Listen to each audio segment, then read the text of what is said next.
सोचिएगा कि ये जो लेटर आप निकाले हैं ये नियमावली के विरुद्ध है, और क्योंकि हम ऐसे हवा में तीर नहीं चला रहे हैं। जोड़ करके विनती है कि जो आप ये तानाशाही पत्र निकाले हैं उसको आप वापस ले लीजिए और हम लोग को अनुभव के आधार पर। और रही बात मांग की बात कर रहे हैं तो केवल ये देख लीजिए डॉक्टर रंजीत कुमार का जो पत्रांक है 7219 उसको निरस्त करते हुए और 7 नीचा योजना में अपना योगदान दिया है, फ्री में योगदान दिया है। आपने आश्वासन दिया कि वार्ड सचिवों को हम अस्थायी करेंगे, वार्ड सचिवों को हम एक मानदेय देंगे, ना तो आप में नहीं है तो आप उस जगह से इस्तीफा दीजिए। आप अपने पावर का ध्वंस दिखा करके किसी को बेघर करने का ये अधिकार आप।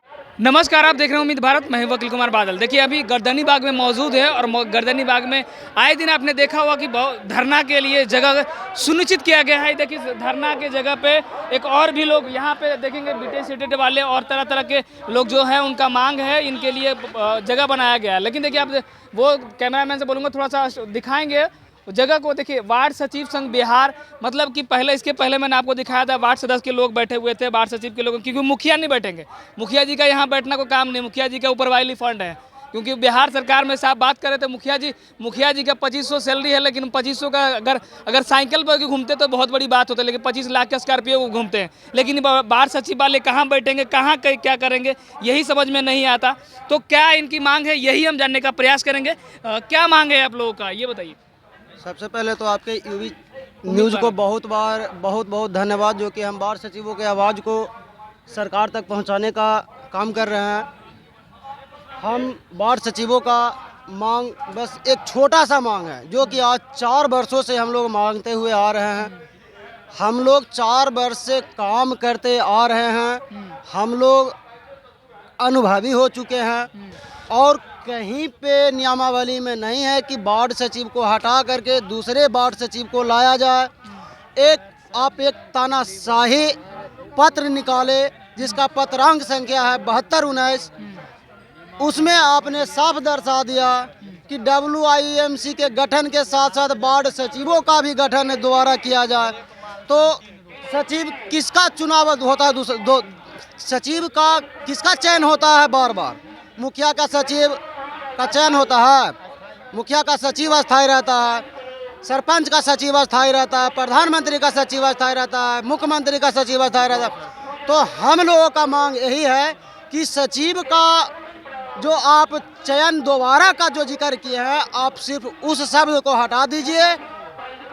हम लोग अनुभवी हैं, हम लोगों से ही काम करवाइए। हम लोगों में यदि कोई त्रुटि है तब उसका जांच कीजिए। यदि जांच करने का पावर आप में नहीं है तो आप उस जगह से इस्तीफा दीजिए। आप अपने पावर का ध्वंस दिखा करके किसी को बेघर करने का ये अधिकार आपको नहीं है। यदि ऐसा है तो हम लोग भी चूड़ियां हाथ में नहीं पहन रखा है। एक झलक दिखलाया था 27/12/2021 को बीजेपी कार्यालय के पास। यदि आप ऐसा देखना चाह रहे हैं तो बहुत जल्द हम लोग आप लोग को एक झलक दिखलाने के लिए भी हम लोग तैयार हैं। नहीं तो पंचायती राज निदेशक रंजीत कुमार जी, हाथ जोड़ करके विनती है कि जो आप ये तानाशाही पत्र निकाले हैं उसको आप वापस ले लीजिए और हम लोग को अनुभव के आधार पर हम लोगों को ही रख लीजिए। बहुत धन्यवाद। मतलब अनुभव के आधार पर पिछले कार्यकाल में जो वार्ड सदस्य के लोग थे उनके साथ में सचिव के पद पर काम किए, तो अनुभव है काम करने का, समाज को मतलब कि जनता को किस तरह से काम किया जाए, उनके हित में काम किया जाए, ये अनुभव है। ये मांग है कि हमको जो हमने काम किया वो उसको अस्थायी किया जाए, यही ना? हम लोग अनुभवी भी हैं, पढ़े लिखे हैं, वार्ड सदस्य मुखिया के तरह ठेप्पा मार नहीं है। अच्छा। हम लोग पढ़े हुए हैं, अनुभवी हैं, 5 वर्षों से 7 नीचा योजना में अपना योगदान दिया है, फ्री में योगदान दिया है।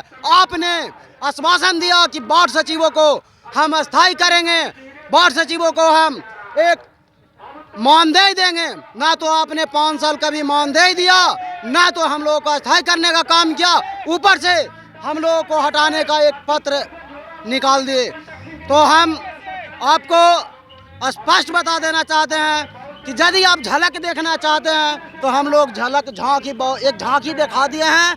आगे भी हम लोग दिखाते रहेंगे। मानदेय चाहिए या अस्थाई, आपको अस्थाई रहना है? देखिए, सबसे पहले मैं आपके चैनल के माध्यम से बता देना चाहता हूं कि साफ तौर से महागठबंधन की सरकार को, जो कि पूर्व में विपक्ष में रहे और इस वक्त सरकार में रह रहे हैं, तो इसी गर्दनीबाग की धरती पर माननीय तेजस्वी प्रसाद यादव, जो नेता प्रतिपक्ष पूर्व में थे, इस वक्त वर्तमान उप मुख्यमंत्री हैं, उन्होंने खुद हमारी सभा में आकर के कहा कि आपकी मांग जायज़ है और सरकार को मांग लेनी चाहिए, और आपकी मांग को, आपकी आवाज़ को लेकर के महागठबंधन और मैं आपके कंधों से कंधों मिलाने का काम करेंगे, और जहां कहीं जो भी होगा हम आपकी आवाज़ को बुलंद करेंगे।